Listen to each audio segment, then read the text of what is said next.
সেই দিনটা ছিল সোমবার। মেয়ের এত জ্বর ছেড়ে জ্বর আসছে, ডাক্তারের দেওয়া প্যারাসিটামল ওষুধ পুরো বোতল খেয়ে শেষ করে ফেলেছে, তাও জ্বর কমছে না। আর যখন জ্বরটা আসছে না, এত জ্বর আসছে, মাথা গরম হয়ে যাচ্ছে সবসময়, তার জন্য মাথায় জলপট্টি দিতে হচ্ছে। দিতে তো দিচ্ছে না, মাথায় জলপট্টি জোর করে দিয়েছি।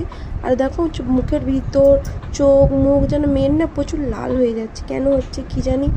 আর এত জ্বরের মধ্যেও অন্য বাচ্চারা হলে কি করে কাঁদে, ওকে দেখো চোখ চাইতে পারছে না, তাও মানে ফোন দেখবে, আমাকে বলছে মা ফোন দাও না, কি করছো তুমি? তাহলে ভাবো। ফোন দেখছো? ভাল লাগছে না?